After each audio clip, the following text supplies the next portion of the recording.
Well, train shows look like they might start happening again. So with that, we want to come back and show you the building of our modular railroad, our new modular railroad. Let's go see some modules being built and put together.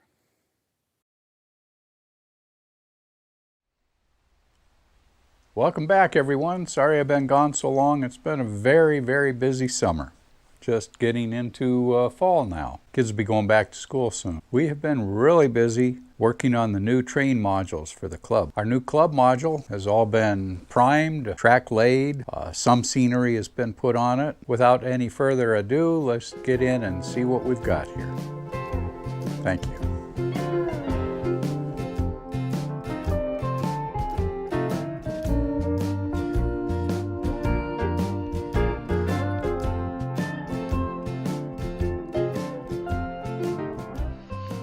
To begin with, a little company in Auburn, Washington built all of our module pieces for us, and they even took our bridge and added a third rail section into it.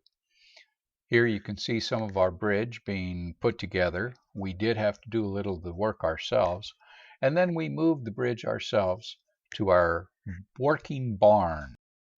And once we arrived at the barn, we unloaded the new modules from the back of the truck into the barn, and then we backed up the trailer and unloaded our rebuilt bridge into the barn. From there, we laid out some of the panels, started assembly, and got a general idea of what we wanted and how it would connect. This was a lot of trial and error for us, as this is the first time that this manufacturer has made these panels. At this point, we started cleaning, sanding, filing the rough edges, and priming and painting these panels. Then the process went to track laying. So we assembled and we started laying track. Here you can see we're into our first curves. We tried to keep the barn as clean as we could because it wasn't ours. And we assembled a lot of the pieces out on the front area of the barn, which luckily was a nice level cement driveway. You can see that all the track had cork bedding under it.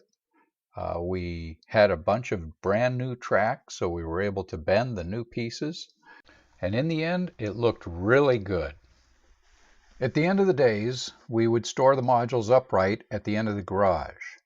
We did attempt to do a little bit of ballasting here, but it didn't really work well.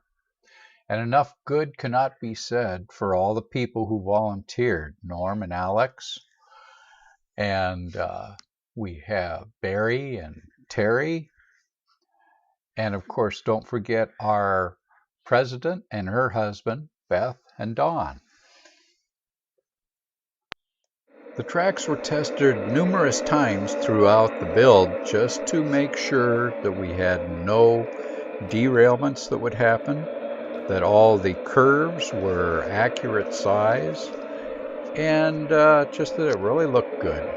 And I think we came out pretty well with that. It really does look good.